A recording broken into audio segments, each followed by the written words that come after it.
Very nice to see so many people, even as exams loom, which is a testament to the subject and to the reputation of the speakers. I'm Robert Wade. I'm a professor in the Department of International Development here at LSE. And I'm going to follow the law of introducing speakers, which says that the less confident the chair is about the interest in what the speakers are going to say, the longer the introduction of the speakers has to be. And I can almost stop at that point because everybody in this room will know who the two speakers are. Danny Quah is going to go first. He is Professor of Economics and now, I'm very happy to say, also Professor of International Development, half and half. Half his time is now going to be in my department. And he's going to be speaking somewhat in favor of the question. Danny came to LSE in 1991. In fact, he came as Mervyn King was exiting LSE to be governor of the Bank of England, and Danny came to take over Mervyn King's lectures. However, in the intervening period from 1991 till today, Danny has gone on to many other kinds of subjects, including lots and lots of work on the economics of globalization. Ha-Joon Chang is at Cambridge. He's been on the Faculty of Economics since 1990. He is one of the two, I think this is fair to say, remaining, quote, heterodox, unquote, economists in the Faculty of Economics at Cambridge. Practically all of the others having been successfully ejected into marginal departments like the Department of Land Economy or the Judge Institute of Management. But Ha-Joon and Gabriel Palmer remain. So he too will be speaking for about 20 minutes, somewhat questioning the question. And then we will open it to discussion. I just want to say by way of one further point, when I was doing research in the World Bank in 2010, I was very interested at the way that World Bank economists were receiving the ideas of the chief economist of the World Bank, who was Justin Lin, the very first non-G7 chief economist of the World Bank. In fact, he's Chinese, but very importantly, he has a PhD from the University of Chicago.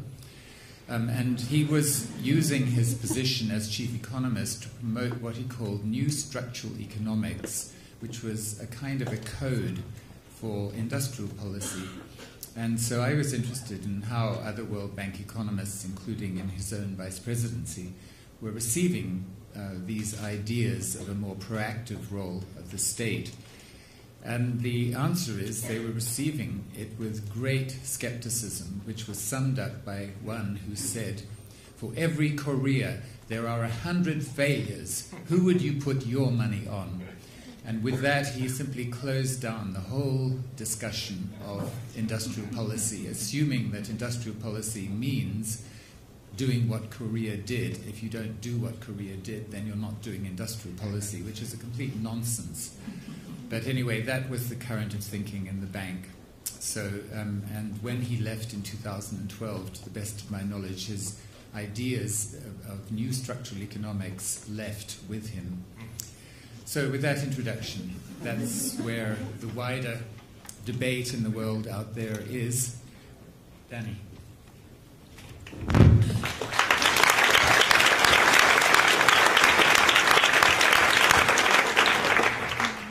Thank you all very much. It's a great pleasure indeed to be here, share the stage with two distinguished development economists like this. To get to the question, does market-led development have a future? I have a very simple answer to that. My answer is yes. And then after I answered that yes, I realized I would have nothing more to say for the remaining time that I've got. So I figured I should buttress this out somewhat. So let me take an extreme position to liven things up.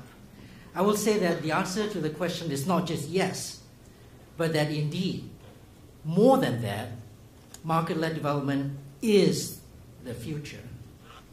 But I want to very quickly amend that position to clarify what I mean by the primacy of the market in this way, and what the amendments that I have in mind lie, and in particular where these amendments lead to problems that in conventional thinking the developing world needs to confront.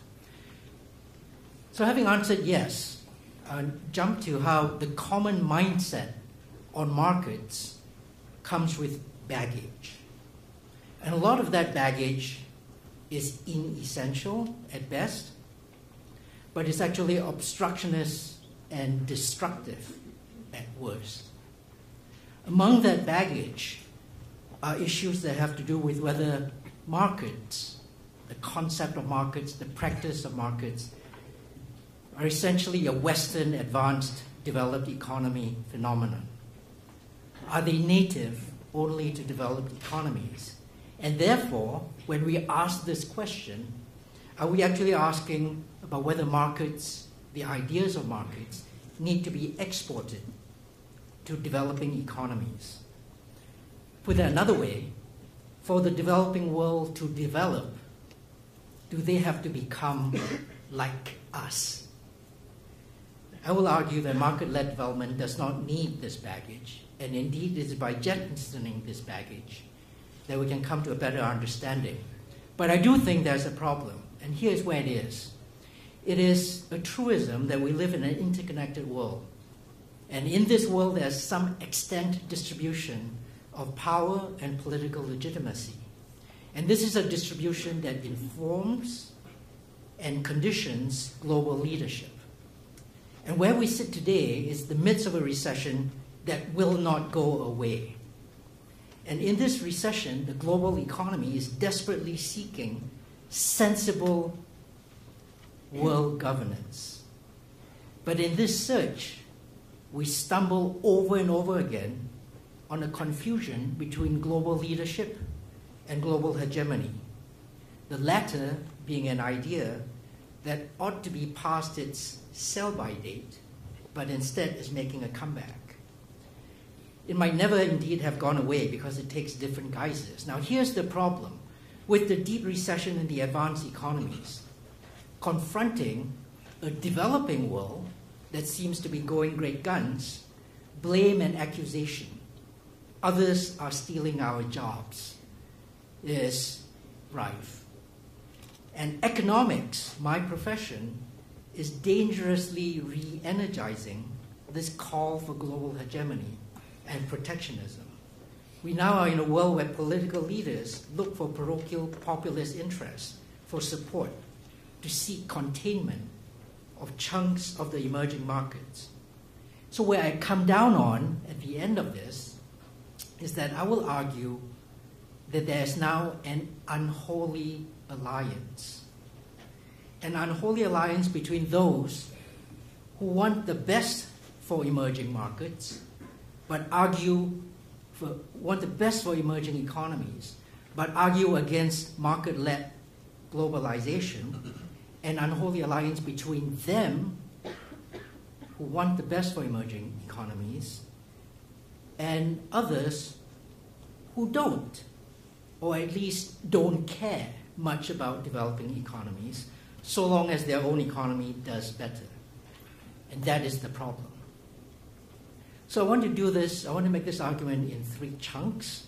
I don't have very much time, so I'm obviously going to have to go over this in relatively lightly. But it's useful to say that although I stand up here as an economist, but I am not obsessed by GDP. I do not think that GDP is the only way by which we're going to measure development. By development, I mean, as I think all of us do, the process of empowering your people so that they feel secure, they are healthy, they're well-nourished, and they have the capacity to pursue goals that advance their well-being. without unfairly disadvantaging others around them, significantly others who are worse off than themselves. In words, development is about your people having reasonable control over their environment and their destiny. And in this reckoning, for me, freedom from the fear of poverty and starvation is a first step in getting there. Economic growth, cheap talk about GDP, is an essential part of this process, but it is not the only thing. Now, in doing this discussion, I'm going to have to gloss over lots of details. I need to focus on large empirical realities. I want to talk about facts about the world, and I know that there's lots of quibbling we can take over this, but the large set of facts that I want to argue are the set of facts I think almost all scholars have greater confidence in. So I begin by saying that if we're going to look at this process of empowerment and development, you cannot deny certain basic rules from science and engineering. And science and engineering tell us that what you need to do to empower these people is to put together capital and labor and other factors of production in a way to create value and to create security. You can do that well, or you can do that pathologically. The mix of production factors can bring about creative and productive follow-through, or they can stand idle and die. And for me, what market-led development talks to me about is that you need to leverage these rules from science and engineering. You have to influence how productive factors accumulate, whether it's investment in physical capital or in human capital, in development of skills and capabilities of your people. For me, market-led development means acknowledging a number of things. The importance of incentives in a setting that allows the environment to spontaneously reveal in an emergent way what incentives will produce the greatest good for that individual and for the people around him. And one hopes for society, but that's not really what the critical thing is here. What matters is what's good for the individual, her family, and those around them. Now, included in my picture of market-led development, why I am such a fan of it, is that you put these incentives together with the institution of private property. For otherwise, incentives have nothing to rub up against. Stability matters, because otherwise promised rewards fail to materialize.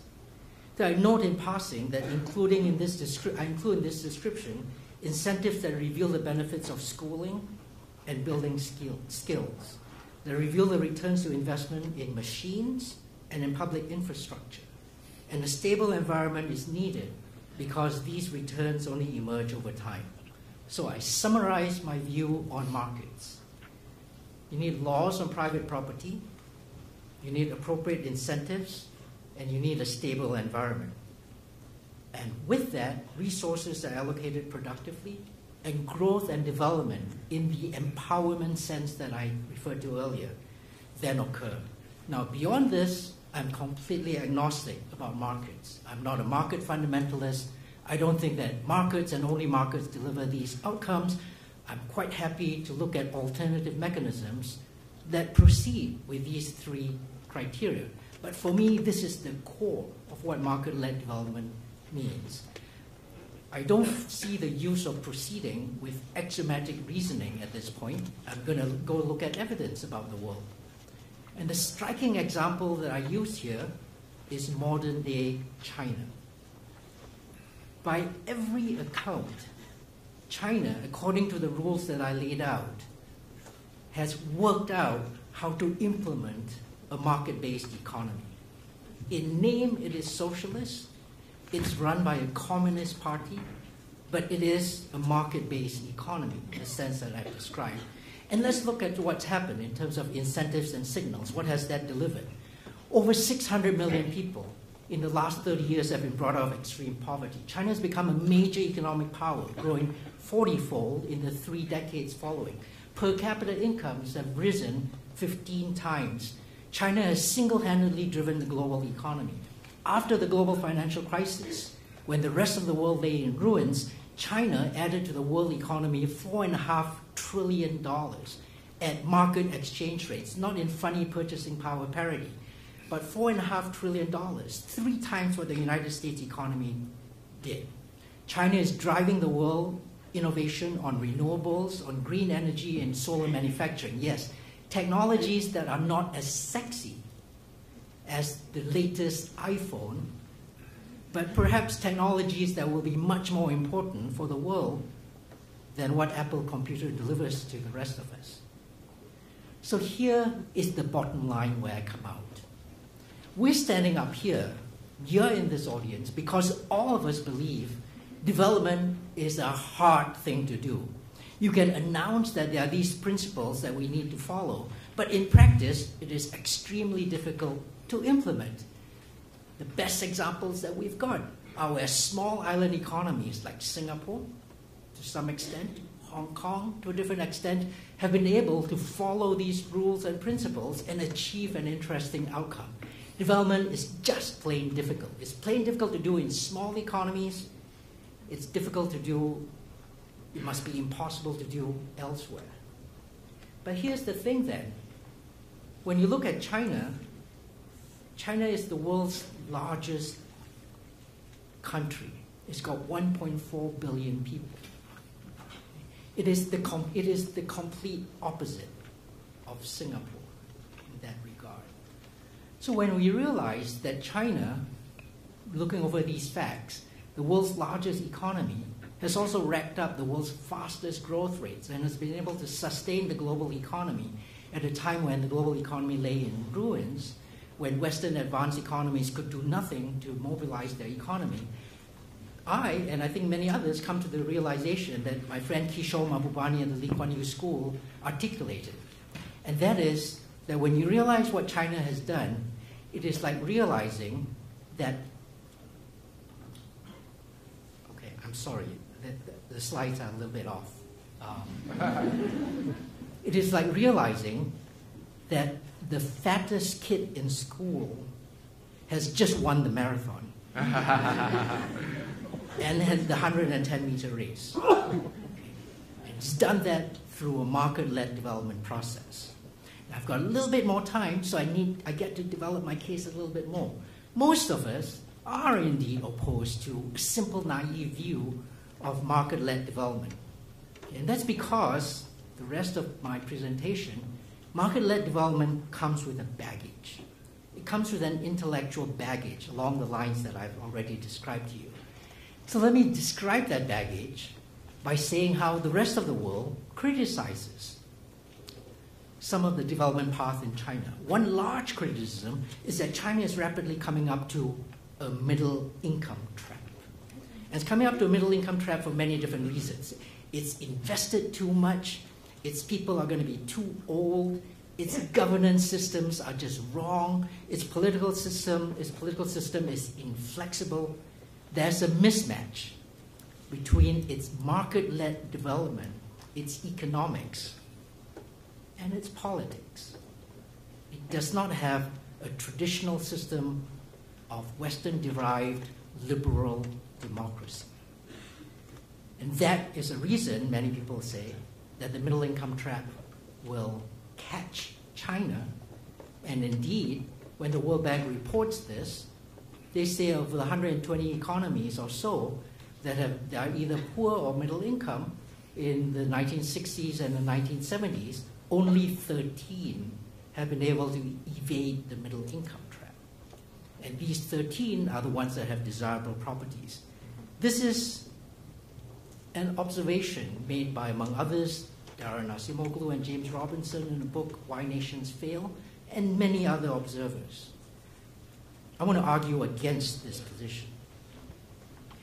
So the governance mismatch idea says that once you've gotten your economy off of the very bottom, as China did, then what you need are open, inclusive, flexible, and responsive political institutions, usually with some mixture of ballot box democracy, an independent judiciary, transparency, and rule of law, none of which China or other Asian economies display in any great extent. Because otherwise, the system can be manipulated, and it does not take care of its poor, its weak, and its vulnerable. It is democracy that guarantees that. Instead, in China and elsewhere, that do not follow this path of Western-derived liberal democracy, even if they do follow a markets-led development path, the system is manipulable, corrupt extractive elites will emerge, they will disrupt progress, they will distort incentives, they will lead to behaviors that are economically unproductive. Come away from this. I'm the first to sign up why all of these things are not good things that you want to have in a society. Obviously, corruption is a bad thing. Social injustice, segments of society getting luxury and wealth when they don't deserve it, that's a bad thing. Ordinary people being unable to obtain basic medical care or see redress for wrongs that have been done to them because of corruption in the system, that is a bad thing. All of that is deeply unpleasant. All of that ought to be eradicated. And at the same time, meritocracy, accountability, transparency need to be elevated. How does this square with my optimism for Asia following a path that's different from the West, but nonetheless using a markets-led development path trajectory? We need to separate these surface manifestations of malfeasance and misbehavior from the question whether a system, a country, a developing economy can organically grow its own solution to the problem of development without wholesale importing of Western models of liberal democracy. Or the associated but different important question whether liberal democracy is the only possible coupling with markets that delivers sustainability and political legitimacy. I would feel, and I do feel, a lot more comfortable answering yes to this question if we can indeed separate these things. Okay. My first observation in this regard is democracy does nothing for you if you have to vote for a party not because you think it'll do you any good, but because you think the other party is evil. If civil society is underdeveloped, a freer political system simply means greater instability. And instability is a very bad thing. It is the thing that I referred to earlier about what will make market-led development work. And here I think the test has to be empirical. So let me conclude by reciting a set of differences across societies that have followed different paths of this kind of political engagement. Let me return to China again and compare it with one other economy. So China's per capita income, I said, grew 15 times in the 3 decades after 1980. But here's the other remarkable fact. Its median wages, its wages at the 50th percentile, doubled every decade. Its inequality, yes, was high, was rising, continues to rise, but in terms of the bottom half of the population, they're better off. By contrast, United States median wages have declined, not just relatively, but in real absolute value between 1970 and 2007, when you measure them in inflation-adjusted values. This configuration of a Western liberal democracy being unable to take care of its own people, its weak and the bottom part of its population, squares ill with the idea that you need liberal democracy. It's only with that you're able to take care of the weak in society. Since 1980, China has reduced extreme poverty within it by over 600 million people, more than the entire world combined, 10 times the population of the United Kingdom, 1.5 times the United States or Western Europe. In contrast, in 1980, the share of US income accruing to the top 1% of its population was 10%. By 2007, that share had reached 25%. So where do I come out with this? Pretty much everyone agrees that China can do a lot better. China, for me, is the example of market-led development, but without the political baggage that comes with Western liberal democracy. Yes, extractive elites exist there, fact of life. Here's the other fact of life. Extractive elites exist everywhere. They exist in liberal democracies, they exist in places that are not liberal democracies. I want to argue that market-led development is indeed the future, but where we need to not get tied down to is the idea that there's just one pathway to legitimacy of a regime or of a state. But instead, there are multiple pathways to achieve that. Okay, let me end with an insidious conspiracy theory view of the world. By arguing that emerging economies, even when they follow a market-led development path trajectory, but don't check off all the tick boxes about how they are now like us, like Western liberal democracies, this delegitimizes the regimes and the growth trajectory in emerging economies. Why does this matter? This matters because the world now is in a situation where it needs global leadership. Global leadership is needed to provide global public goods, to maintain security in the world, to battle piracy and terrorism, to combat pandemics, to combat global climate change, to write and maintain the rules on international trade and finance. But in this thinking, a number of writers have blamed the weakness of the recovery from the 2008 global financial crisis to be the result of the US diminished influence and the lack of a successor on the world stage. The message there is that we can restore the world to balance if only we restore the position of the United States in its primacy in the global system. Now, here's an experiment that I want to end with. Go to Hainan Island in the South China Sea and draw a circle 4,000 kilometers in radius. That's the picture you come up with. That's the highlighted region. And here's the fact.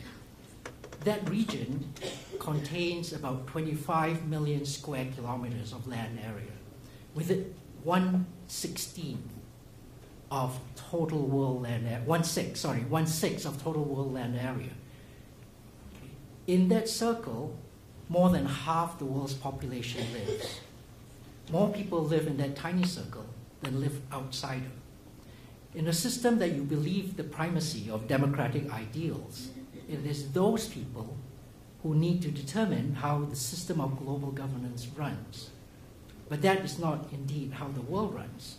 The good news is that the world's economic center of gravity, weighted by GDP in different parts of the world, is now rapidly converging to that circle. And if global governance follows economics, just as it follows democratic ideals of the population, that is indeed the new system of global governance that we need to converge to.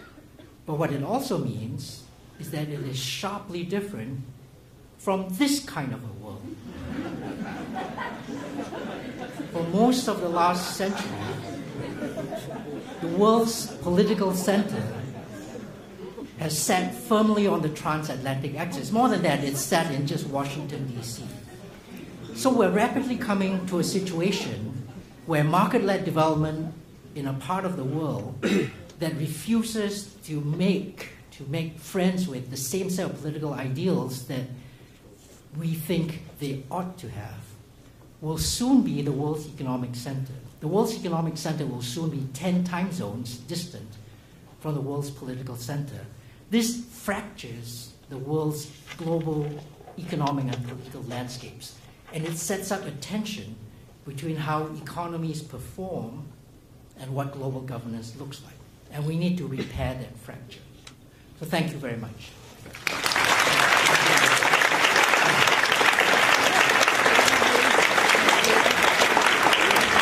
Thank you very much. Just before Ha-Joon gives his answer to that question. Let me just press you, Danny, on one thing which I think will is an effort to clarify what your general argument is. Your general argument is that there are three families of necessary and sufficient conditions for development. You recognize that these are tough to implement, but you do say, as I understood you, these are necessary and sufficient. Namely, 1, appropriate incentives, 2, private property, 3, stability of investment so that rewards accrue to those who, rewards in the future accrue to those who invest today. The point I want to ask you is simply, has this been tested? Have you tested it? I mean, empirically, measuring countries in terms of their degree of private property, their degree of whatever you call appropriate incentives.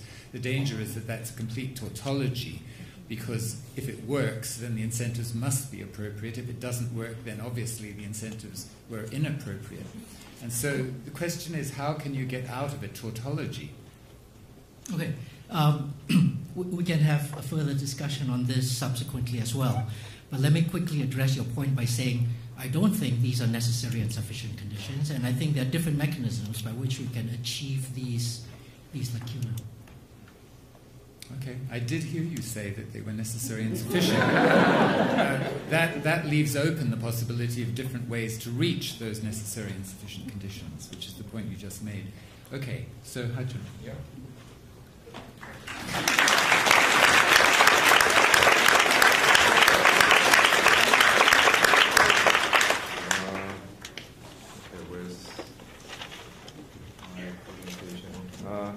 There's not much to present in terms of PowerPoint, but let me just get it up. Yeah, very simple. Okay, so yeah, before we begin, I completely agree with Danny that kind of electoral rules of liberal democracy cannot be the judge of how good the governance system is. The Robert knows about this much better than I do, but I was in Iceland last December, and I was told that the former prime minister and then central bank governor had just instituted himself as the editor of the biggest newspaper. I haven't heard of anything like that, even in a developing country with the corrupt political system. Icelanders tell you that they had the parliament since 1356 or something, but the reality is quite complex. Anyway, development is a very difficult process. I think it can be described as driving a crapped out second-hand car with missing part and running low on fuel with malfunctioning sat-nav system and having fight with your friends where you want to go in the car. So it needs all the help we can get. And yeah, let me make this clear. Markets are the most powerful institutional vehicle for economic progress that humanity has ever invented. So make no mistake about that. But exactly because it is so powerful, we need to properly regulate it. Which country had kind of traffic rules and speed limits when people were riding around in bicycles and horses? It's exactly because we invented cars that we needed to introduce those things. And it's exactly because we started getting these powerful cars that we started building in the ABS brakes and airbags and side impact bars. Because when they were like driving around in those funny cars in the 1920s, you didn't need those things. So I start from that observation. It's a powerful vehicle, but exactly because it's powerful, it needs to be properly regulated. And markets are means, not ends. This is something that a lot of people say, but I think that it needs repeating. So, answering the question from that point of view, we don't want market-led development in the sense of accepting whatever the market is doing. I don't think that question is necessarily arguing that point, but it's important to repeat that.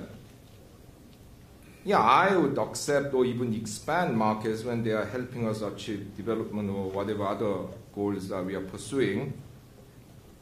But I would say that we should restrain or even shrink them when they are not. So it's a very pragmatic position. Yeah? Following the former Chinese leader, Mr. Deng Xiaoping, who famously said that I don't really care whether the cat is black or white as far as it catches mice. Yeah? Now, somehow I got to write a very kind of theoretical reflection on this issue. Maybe it's not so much fun, but let me try to think through this the issue of market versus state, the dichotomy that has defined development debate in the last at least 3 decades, or probably 5 decades if you're in LSE because of Peter Bauer. I would argue that this is a fundamentally misleading dichotomy. Because when you think about it, markets are not actors in the sense that states or firms are. Yeah? It's a set of relationships, yeah? Set of rules. So if you really want to talk about that dichotomy, you have to talk about state-private sector dichotomy rather than state-market dichotomy. Because market has no will of its own. Huh?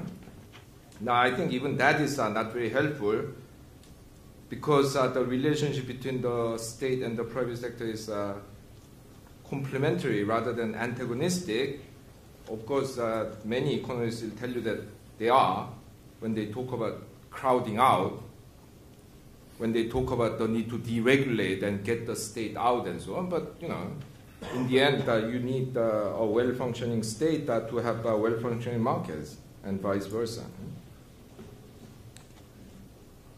Now, given that markets are not actors, whether we accept markets in particular cases depends on 2 things. First, the rules that define those markets, and secondly, the characteristics of the actual actors that operate in those markets, consumers and producers. Huh? And the state actually can be both. Yeah? It is a consumer when it buys things from the private sector. It can be a producer when it produces, I don't know, police service, social service, commercial services through state-owned enterprises. Huh? Now, first, let's talk about the rules. Different markets have very different rules on what can be bought and sold, how they can be exchanged, how competition is conducted, how people are compensated, and so on. No? And these differences exist not just across countries, not just across times, but also across markets within a single country at a particular point of time. No? So any country contains markets with very different rules. No? And depending on what these rules are, the results of market-led development can be very different. So, for example, you could introduce a rule that foreigners have to pay taxes to enter your national market. That's called protectionism, tariffs.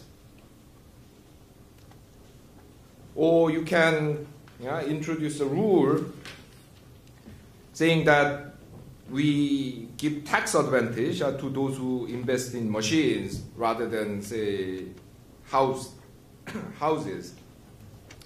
Or you can introduce a rule saying that you cannot make these kinds of speculative investments and so on. So, according to these rules, the results can be very different.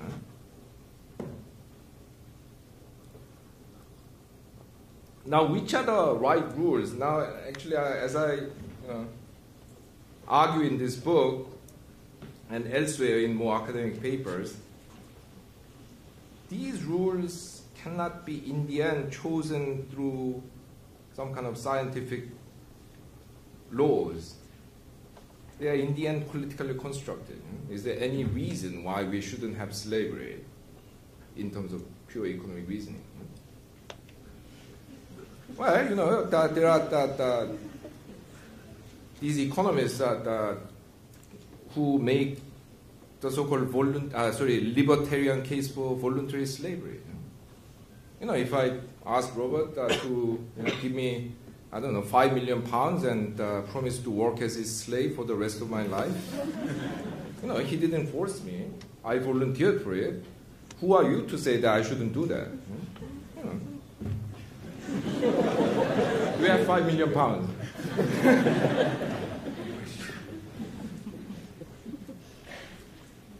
There was a time when people thought banning child labor was nonsense. And so on. So, basically, in the end, all these market rules are politically decided. Now, we may agree to pretend that some of them are not politically determined and accept those underlying political decisions for the moment, fine. But if you really go to the end, there is no rule that is not political. Now, if there is no scientific theory to tell you where exactly you should draw the boundary of the market, what kind of rules you should have, and so on, what rules you choose depends on what kinds of outcomes they create and what kinds of outcomes you want. Once again, you have to be pragmatic. Now, even with, let's get this up now. And even with the same rules, the outcomes of a market process will depend on the characters of the actors in it. There are producers and consumers, if you divide them big, and then there are all these different categories of actors. Now, of course, consumers can make a difference. I mean, consumers demanding more organic or green products have recently changed some markets quite significantly.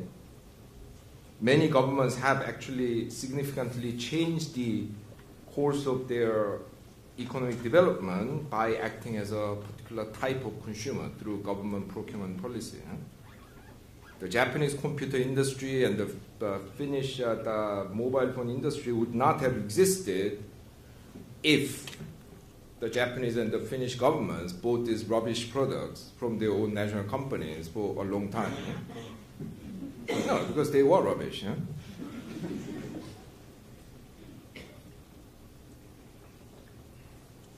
But the more important are the producers. Be they government entities like state-owned enterprises or government departments producing certain services, or private sector firms. And two things about these producers, as well as the consumers, matter, and these two things are their motives and their capabilities. First, let's talk about motives. In many societies, we have producers or potential producers that are not interested in long-term investment and productivity growth. Danny actually has given the statistics that I was going to use. Top 1% of Americans taking, instead of 10% as they used to 30 years ago, now taking 25%. Despite that, investment as a share of GDP in the United States has fallen. This is quite a shocking statistics because the whole justification of trickle-down economics was that you give those people more money so that they can invest more and create more jobs and growth. You pay them 2.5 times more, so to speak, and they are doing even less. This is a problem, to say the least. There are many countries where these kind of things happen. I mean, basically the supposed investors are not doing their jobs. They are not investing, they are engaged in conspicuous consumption, they are engaged in capital flight, or when they invest, they are investing in the wrong things. real estate speculation and so on. Yeah? Now, what do you do when your producers, broadly defined, do not do things that encourage economic development? Well, first of all, you can replace them with other actors. Countries have done that. Yeah? After the Second World War, quite a few European countries, especially France, nationalized a lot of companies in the belief that their capitalists were particularly undynamic and conservative, and they needed to modernize their industries. And they couldn't just let those guys do it, because they have, had failed at least for the previous 100 years to do that. In East Asia, after the Second World War, a lot of countries had land reform and redistributed land from absentee landlords who were not really taking of their land and gave them to more eager small farmers. Yeah? Now, once again, I mean, this is a pragmatic question, because there is actually quite a strong consensus among economic historians that the Japanese landlord class, until the First World War, actually quite dynamic forces. These people that invested in irrigation, they introduced new seed varieties, they organized small farmers into some kind of working collectives and so on. But when that generation died down, their children all moved to Tokyo and Osaka and couldn't care less about the land. So a lot of people started arguing that this is holding Japanese agriculture back. Anyway, you can do something less radical and leave the existing producers alone, but change the rules of the market. So if you want to enhance increase productivity enhancing investments, especially in countries like the US and Britain, you need to change rules about corporate takeover, rules about CEO pay, which is totally dependent on how well they serve short-term speculative shareholders. Ha-Joon, 5 minutes. Yeah. No, you can. Yeah. Now, how about capabilities? And I mean, this is the more important question when it comes to developing countries. Because in mainstream economic models, it is usually assumed that everyone is equally capable. The best example is Heckscher-Ohlin-Samuelson trade theory. There's the one best practice technology for each product, which uses different factor combinations. Different countries have different relative factor endowment, and they choose the one of those technologies according to their factor endowments. Well, they choose things in which they are least bad at. Because that people often misunderstand this notion of comparative advantage. Comparative advantage doesn't compare different countries. It's comparing different possible activities. So that when you hear some people saying, "Oh, such and such poor country doesn't have any comparative advantage in anything," that's wrong. Everyone has comparative advantage in something. You might be rubbish at everything, but there must be something at which you are the least rubbish at. No, this is a very important insight. But in this, in the Heckscher-Ohlin version, because of that assumption of technology, if Guatemala is not producing BMW, it's not because it cannot, but because it doesn't want to. Because that, according to the law of comparative advantage, it's disadvantageous for Guatemala to produce things like BMW. But in the end, the key problem for developing countries is that their producers are not capable. That's the nub of the problem. So things like infant industry protection tries to create the space in which producers can increase their capabilities. Note the way I just have formulated it. You know? I'm not saying that protection itself increases capabilities. Yeah, there might be a little bit of increase because there is a learning by doing effect, which comes from cumulative experiences. You know? So if you are protected and have bigger, well, more consumers to serve, you have the more production experience and your productivity might increase a bit. You know? But that's not nearly enough. You need to invest in productivity enhancing things like investment in machines, skills, research, and what have you. June, 2 minutes. Yeah, actually I'm done.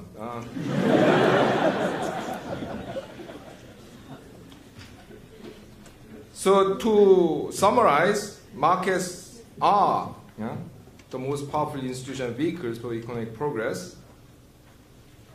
Let's get that straight. But whether we should leave things to the market, as we have been recommended to do in the last few decades, will depend on the exact rules that those markets have and on the motives and capabilities of market actors. And if these rules, motives, and capabilities are inadequate, we should change them. There's nothing sacred about any of these. So in that sense, maybe the term market-led itself is quite loaded, but insofar as that we use it in the sense that it has been used, my answer to the question is no.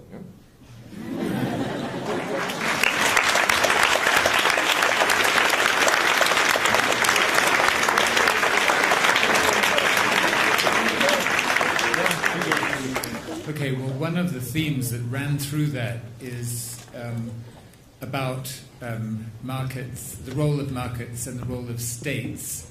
And I think both of them would agree that that basic polarity, which is a key part of neoliberal thought, that basic polarity is itself mistaken because it implies that there is a necessary trade-off. More state means less market, more market means less state. And once you embark upon a debate couched in those terms with a necessary trade-off between state and market, then the debate goes nowhere.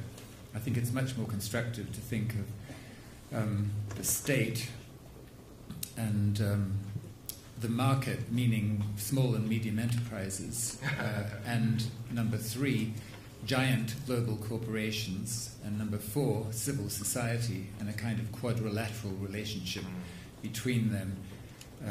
And then the question is, what is the appropriate configuration of these 4 kind of entities in terms of producing the process that we call development?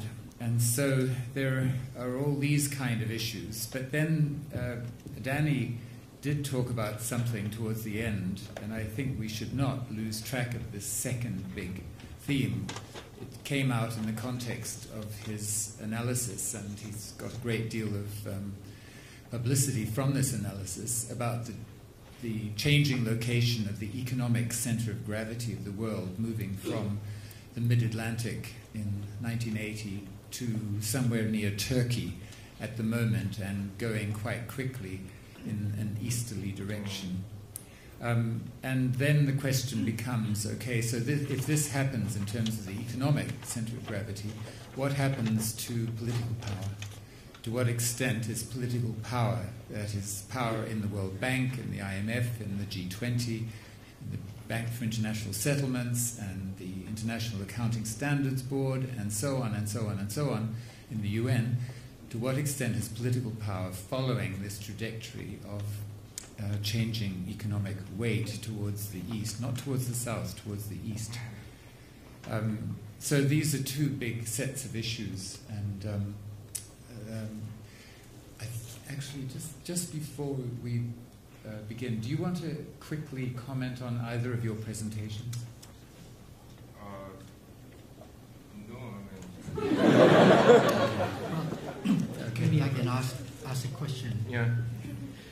so much comment, but it strikes me that, you know, of the among the many interesting ideas, two planks that you set out, that the market is a very powerful mechanism, and that we need to regulate the market. I think those are two extreme planks that most people would sign up to. And I suppose the real question, whether sort of rubber hits the road between you and me, is where exactly in that the gulf between those extremes rests. And I suppose I'm happy to take the first step at this, and that is that I think, you know, I think market fundamentalism, by which I mean, you know, the idea that you would go around thinking that everything that markets do have to be right, and that every time you disrupt markets has to be wrong. You know, market fundamentalism has no place in the discussion, except as an extreme whipping, except as an extreme poster child of a certain way of thinking. But nonetheless, I do think that the way in which markets provide incentives, and the way in which they signal where resources and factors of production and activity is scarce, that is the right mechanism by which we should allow activity to form. And I wonder if when you say, you know, markets are powerful, therefore we should regulate them, that you even disallow the possibility that markets give the right signal in many instances. Well, I mean, it's an empirical question, isn't it? So sometimes it gives the right incentives, sometimes it doesn't. But my view is that what is more important is that we need to talk about capabilities more. And I'm not just talking about Amartya Sen kind of individual capability, but social capability, collective capability. Because economists have focused too much on incentives. They have forgotten about capabilities. You know, I mean, if someone comes to me and says, well, Dr. Chang, if you win next year's London Marathon, I'll give you $50 billion. Yeah? You know, there cannot be bigger incentive. Yeah? Well, I just can't do it. You know.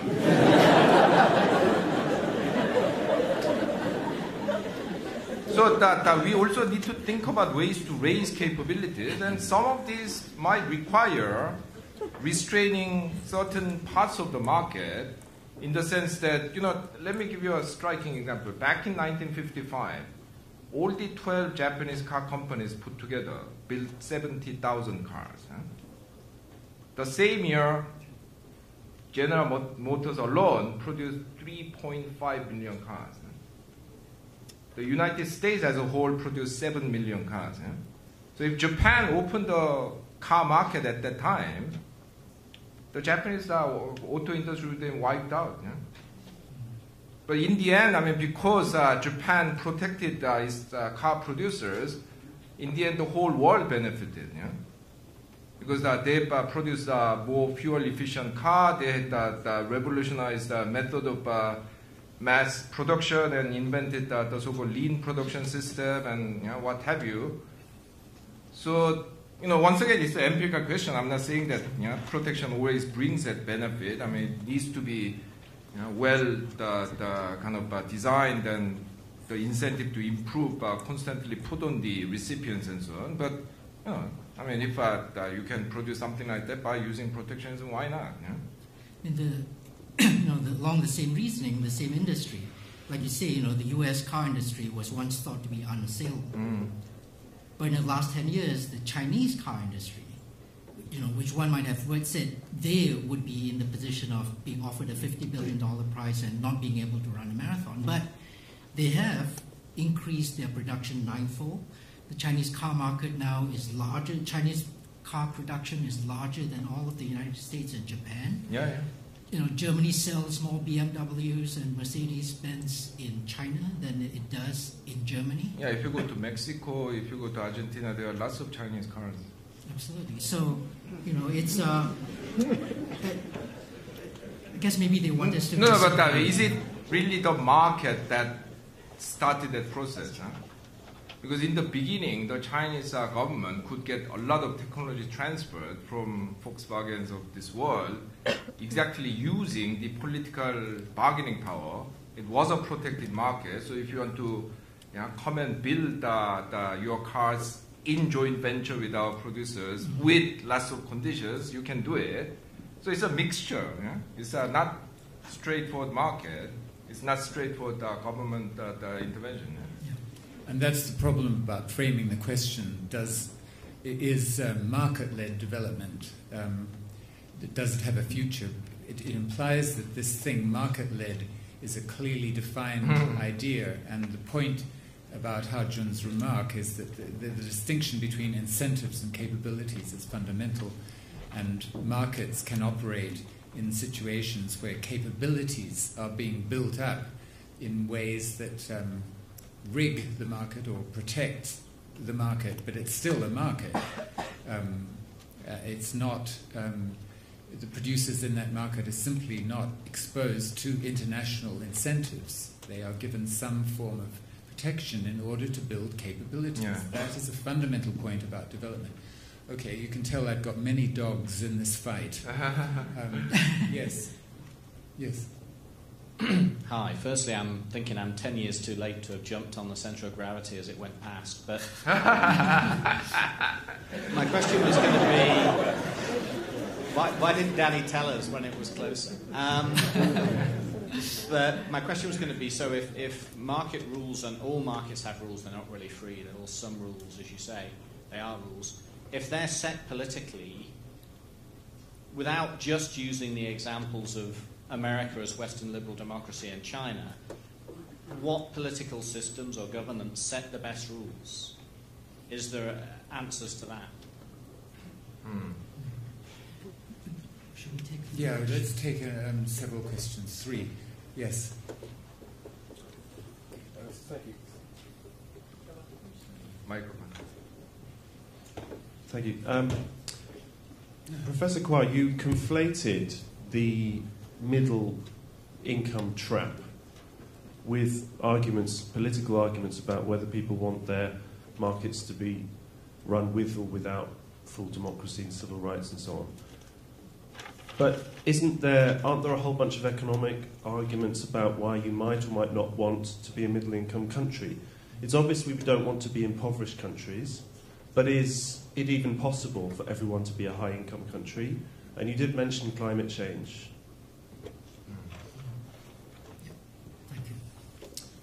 Third one, yes. It's interesting that the previous speaker talks about climate change. Isn't the problem with market-led economies is that they lack the responsibility or don't appreciate the consequences of what they do? I'll give an example. The chemical industry is a billion-dollar industry. I'm not an economics person or anything. But the problem is that ordinary people, scientists and ordinary people have realized that the pesticides that they produce is fundamentally causing problems to the ecosystem and therefore is a direct threat to human existence. Professor, isn't it? Well, sorry. Professor Hung, I mean, why have you not included in this model communities and responsibilities? And I disagree that market-led economies have a future simply because there's too much conflict of interest between ordinary people and basically the globalization. Okay, would you like to take those 3 questions? Yeah, okay, yeah.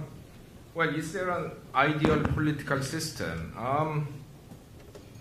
Well, I don't think so. Well, at least telling from what countries have been doing. I mean, yeah, maybe the Scandinavian countries come close to it, but, you know, I mean, first of all, the rich countries are, you know, many of them have become democracies only very recently. Huh? You know, Switzerland gave women vote in 1971. Actually, 91, if you count these two rogue cantons which refused to give women votes in local elections until 91.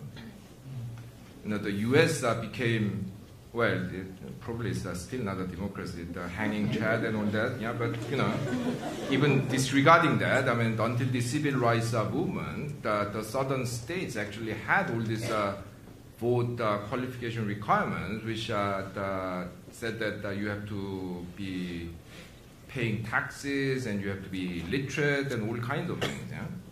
Australia gave the non-whites vote only in 1962 and so on.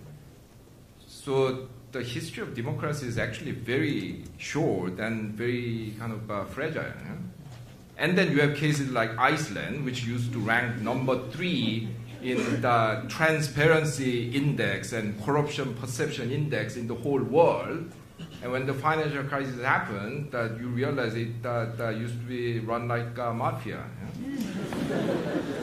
No, that's the only word I can use to describe what has been going on in the country. Yeah? I mean, Robert will probably back me. So, it's a constant struggle. There are people who don't want ordinary people to have a voice. In the old days, I mean, basically, unless you are, rich white male, you couldn't vote, period. So, I mean, it's a constant struggle, and in that sense, we need the citizen activism and community pressures and what have you. Now, I mean, I haven't included those things here because I'm talking about the market. Yeah?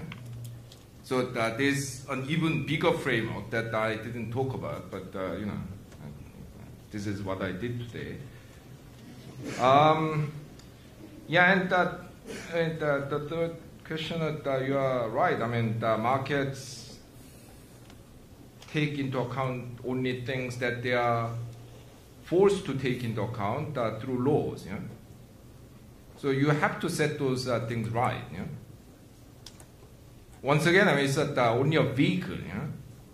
So, if you are, I don't know, if you give a, powerful sports car to someone like me, I'll probably hit 5 people and kill 3 of them. If you give it to Lewis Hamilton, he'll win the Grand Prix and earn a lot of money. So, the vehicle really depends on, the result really depends on how you use the vehicle, who's using the vehicle, for what purpose. Okay, I'll leave it there. Okay, on the question about the world's economic center of gravity, it's not too late. You have to get ahead of the game. Because right now, as Robert said, what we know about the world's center of gravity is that in the last 30 years, it's moved 5,000 kilometers from the middle of the Atlantic Ocean to now about the Gulf, the Persian Gulf. So you can get ahead on the game, buy Singapore, get in when the money is still good. Which governments set the best rules? I don't think that question can be answered in the abstract. Certainly my own thinking about when you compare how different countries run markets and run governments, it depends on circumstances. It depends on the development of civil society. It depends on the strength of competing interests and the level playing field that's engendered by a free press. It varies with the level of education in a society. Different things work best at different times, in my view. But the US-China comparison is a nice one because it sharply contrasts 2 different large models about the way the world should go. And I think that comparison there shows that the US is actually not in as comfortable a position, or we in the West are not in as comfortable a position as maybe we would like to think. The middle income trap, there was a little bit of an accusation that I had tried to confuse matters by talking about the middle income trap at the same time that I made the case that I wanted to about political systems, about the attractions of liberal democracy. Guilty. I did do that. I did conflate that a little bit, and I'm happy to have a longish discussion about middle income trap, about how it is a real problem in the world, which is a problem in the world that, according to the World Bank, only 13 countries out of about 200 have been able to evade. The accusations, for the countries that are trapped in this middle income trap revolve around how they have had governments actually misdirect investment, how the governments have twisted the demographic profile in this society so that there are now too many old people, and how governments have manipulated the exchange rate so that these countries that are potentially being caught in the middle income trap now have exported too much to the rest of the world, and so they are caught in this bind because the people that they were exporting to before are now no longer importing as much as they used to. Actually, interestingly, all the faults that many people have identified with the countries that are going to be unable to evade the middle income trap actually have a lot to do with state intervention rather than markets. So maybe that's a case for pointed on my side about how markets might be able to evade this. Having said that, however, the case for the countries that have been able to evade the middle income trap is actually not that persuasive. The 13 countries that the World Bank trumpets as the countries that we should emulate. Well, true, 5 of them are Far East Asian economies. They are Confucian-based. They're Japan, South Korea, Taiwan, Hong Kong, and Singapore. And 2 of those countries are small island economies that do follow this incentives rule, but they're also small island economies. And of the other 9, well, 4 are kind of different in peculiar ways. One of the 4 is Puerto Rico, another is Mauritius, the third is Equatorial Guinea, and then the 4th is Israel. So they're all different factors about why they might be able to evade the middle income trap. And finally, although the World Bank does not trumpet this particular fact, the remaining 4 economies in the 13 that have evaded the middle income trap are Portugal, Ireland, you guessed it, Greece, and Spain. Actually, exactly the 4 economies that are dragging down the Eurozone currently in this sovereign debt crisis that we're going through. So the middle income trap is complicated. There are lots of different things to say about it. However, the point remains, people out there in the emerging world, from Malaysia through all of East Asia, running up to China and beyond, are all deathly afraid of their being trapped in this middle income position. Now, you might say, well, what's so bad about being in the middle trap? Not everybody can be the number one. And I suppose these people would say, fine, but maybe we should have a round-robin kind of situation where some of the time the top countries come and see what being middle-income country is like, and then the rest of us get to enjoy first-world incomes. I think most people want to get into the high-level income situation. Now, left for the climate change point. And sure, greatest market failure in all of recorded human history. This is really bad news. It's a problem with markets, but I suspect it's a problem that would have emerged whether or not we had markets dictating the outcome of our industrial activity. You must remember, for a long time, none of us knew anything about our carbon footprint. None of us knew anything about what was happening in the stratosphere. None of us were worrying about global climate change. It's only very recently that we've had to worry about that. And then having said that, who are the people who are doing the most to try and combat global climate change? Well, China is doing a lot because it sees the incentive that if it doesn't, its economy will be totally fouled up. Who's doing very little? The United States. Because right now it's just sitting on a huge amount of shale gas and oil. It's totally redrawn the hydrocarbon map for U.S. economic activity. It has no plans to do anything further on the global climate change front. That's totally dropped off its horizon. But the thing that drives all of these actions is incentives. People have to see what the payoff is to them of taking different kinds of actions. And I think that is the powerful message that I think we should take away with this. Just before we have the next round, I just want to press you, Danny, a bit more on your core conceptual argument. As you said, there are 3 conditions for economic development: appropriate incentives, private property, and stability. You said that you do not regard these as necessary and sufficient conditions, but you also said that when these 3 are present, growth and development will happen. So I just want to press you, what is the nature of the causal status of these 3 conditions? Okay. it is true. Now, one of the reasons that I said this is not necessarily sufficient, or I thought I should have said that this is not necessarily sufficient, is that we see around the world economies like China, actually, where the institution of private property is actually very recent. It certainly did not exist throughout all of the 1980s and all of the 1990s. But what they did was cobble together a system that was sufficiently rich so that if you undertook certain actions, you were the one who got rewarded for them. And I think it is those kinds of mechanisms that, in a shorthand, I say private property and incentives. I'm actually quite relaxed about what we call private property and incentives. And stability. But stability, no question. I think that stable systems, stable countries, stable governments are the ones that allow productive activity to occur.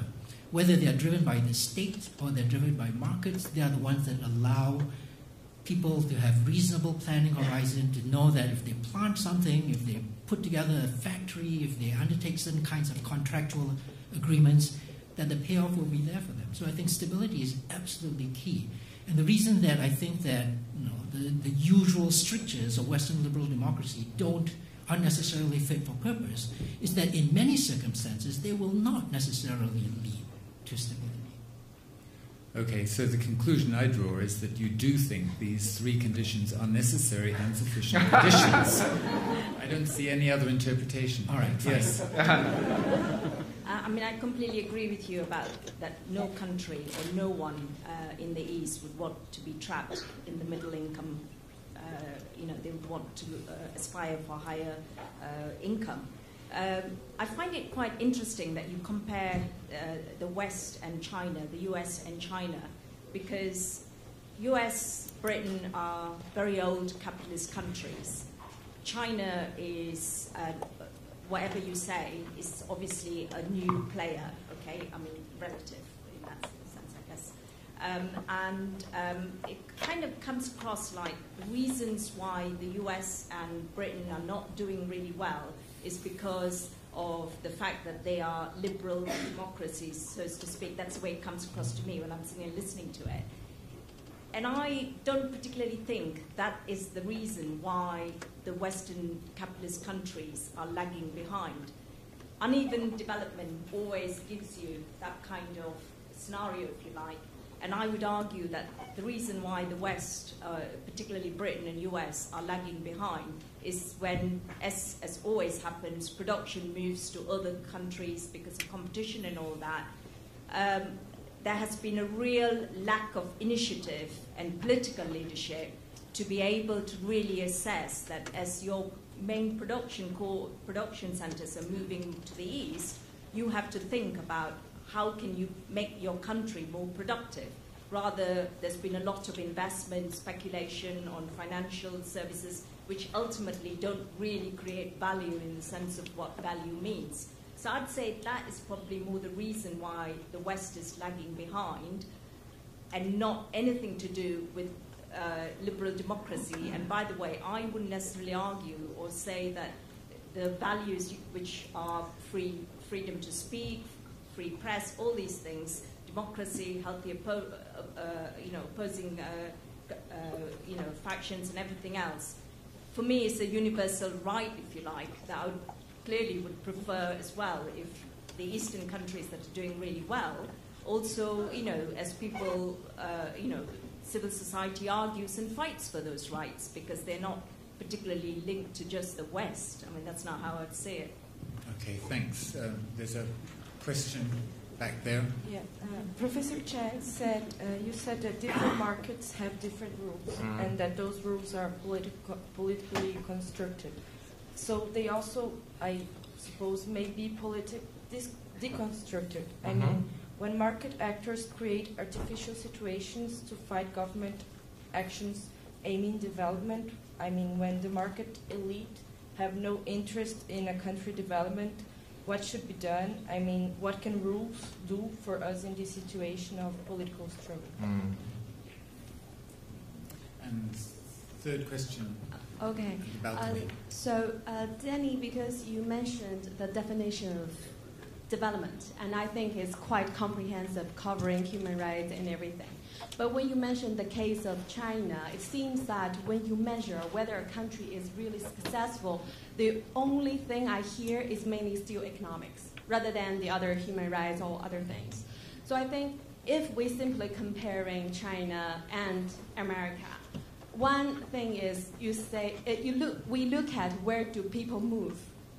So people still want to move to America and live there. So that means economic is still not the only criteria to measure the success. So my question is, do you think that market can really lead to the comprehensive definition you give about development rather than economics?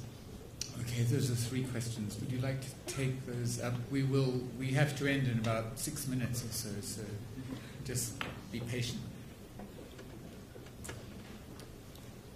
Yeah, okay, yeah. I cannot believe that the World Bank cited Equatorial Guinea. You know, this country used to have a per capita income of $380 in 1995. Hit a huge oil bonanza. Now its income is about $15,000. Yeah, in that period, they grew at something like 28% per year. But, you know, is that development? No, I don't think so. Because when people are talking about middle income trap, they are referring, at least implicitly, about the inability to upgrade your productive capabilities without some extra luck. Yeah. So, I mean, why has Malaysia without been some extra what? Luck factor? Yeah. Oh, luck. Yeah, luck. Yeah. Luck. Yeah, because Malaysia has been able to generate its own ability to kind of produce the next Samsung or whatever. Yeah. So I think that's quite a misleading exercise. And yeah, very briefly, I have my problem with Danny's the point on Confucianism. You know, in the 1950s, people used to say that East Asia doesn't develop because of Confucianism. I agree. Yeah. Qualification there. I mean, You know, my point was that there are huge problems with that particular middle income trap concept. No, I agree with your general analysis. Now, different market rules, yes, I mean, market rules that can be politically deconstructed. You know? And yes, I mean, this is what actually has happened all the time. Yeah? Because if you look at the last 3 centuries of history of capitalism, through political actions, the boundary of the market has been constantly redrawn. Yeah? And if anything, the sphere of market has been shrinking. Yeah? Because there was a time when everything was for sale. Yeah? Not anymore. Yeah? And it's only because people fought for these things that we got them. Yeah? And we still have to do that. Now, I mean, the difficulty is that, as you implied, market power spills into political power. Yeah? So when certain section of the economy becomes very rich, they buy up the politician or they become the government, like American financial industry. No, seriously, I mean, half the Treasury secretaries in the last 32 years up to the Geithner are from the financial sector. Yeah? And 2 of them from one company, Goldman Sachs. Yeah? So these people will constantly rewrite the market rules to stifle competition, actually. Yeah? So sometimes you need to actually argue for expanding market forces. Sometimes you need to argue for shrinking market forces. I mean, it all depends on the context and your objective. Now, in the short run, it looks quite hopeless. Huh? But don't forget, I mean, 200 years ago, a lot of people would have called you crazy if you argued for abolition of slavery. Huh? 100 years ago, they put women in prison for asking for vote. A lot of respectable people argue that, well, when you have your husband, why do you need a vote? Or your father or whatever. And only 50 years ago, I mean, a lot of the founding fathers of the developing nations of today were hunted down by the British and the French as terrorists. 20 years ago, barely, Mrs. Thatcher said that anyone who believes that there will be a black majority rule in South Africa is living in cloud cuckoo land, where she was living.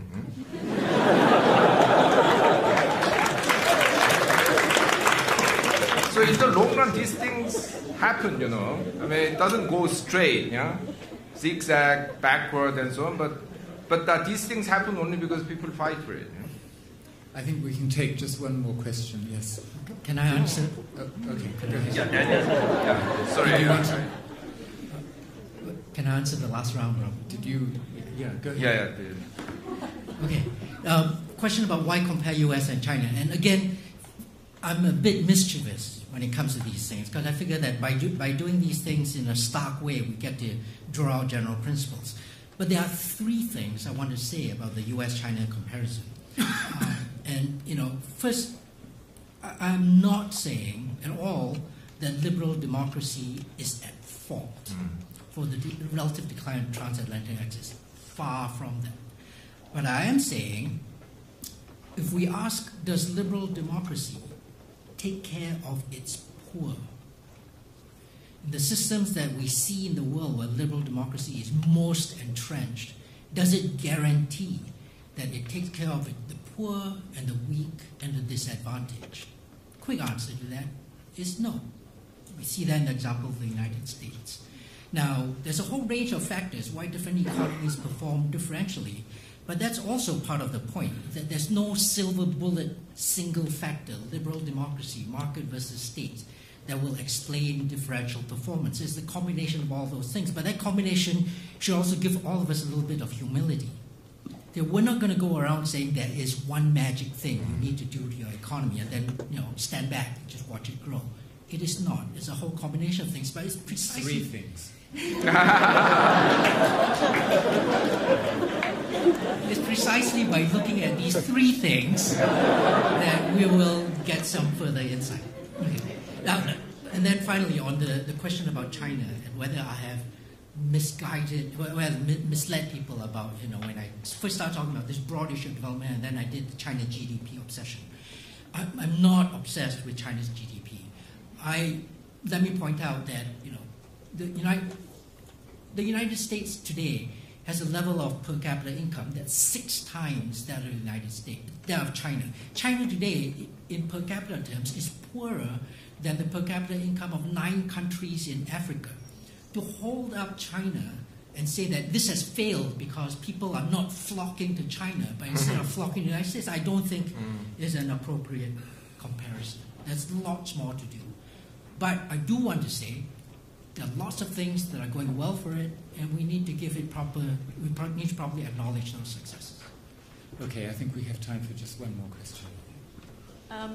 Addressing poverty, one of the commonest ways for addressing poverty, I've just asked my question, has been aid, using aid to help market development in developing countries. And none of the speakers mentioned this as a possible way forward in the moment. So does that imply that aid as a tool to help market development has slipped off your agenda like a lot of others? Well, aid, I come from a country which has benefited a lot from aid. I was actually, when I was born in a hospital and they brought to it, born in a country, at a house which was built with American foreign aid. So I have a lot of time for aid, but let's get it into perspective. I mean, the amount is not going to increase very much, and at the moment it stands basically only at about 1/3 the level of remittances sent back home by migrant workers. And even if it triples and matches remittances, it's not going to solve poverty. I mean, poverty can only be solved by development of productive capabilities. I mean, maybe that getting very specific groups that are out of very specific type of poverty. I mean, maybe the aid has a role in that, but as a general measure of lifting people out of poverty, I think its role is limited. Let me just say, I agree completely. And when we look at actual concrete examples throughout East Asia, what it is that's most lifted people from poverty, lifted countries, is access to technical expertise, which actually the Japanese allowed through their foreign direct investment into other parts of East Asia, that they were quite open about sharing technologies.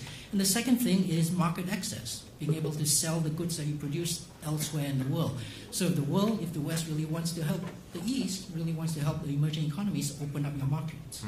That's probably the single most important thing to do. Okay, I will leave you with just one final thought. If you ask the question, this is really important, if you ask the question how many non-Western countries have become developed in the past 200 years since the Industrial Revolution, then however broadly you define non-Western and country, if you define them broadly enough to include Hong Kong as non-Western and a country, and however broadly you define developed, then the answer to that question, how many non-Western countries have become developed in the past 200 years, the answer is 6 or maybe 7. And it is striking to take your aid point. All of them, if you go down the list, including Israel, have had very large amounts of aid. And secondly, all of them have had lots of external enemies, with the possible exception of Hong Kong. So that, to me, and then the third point about them that they have in common is that none of them have followed a strategy of what would commonly be called, like, for example, in the World Bank, market-led development. None of them. So that is a very sobering thought, I think, on which to end. Thank you very much.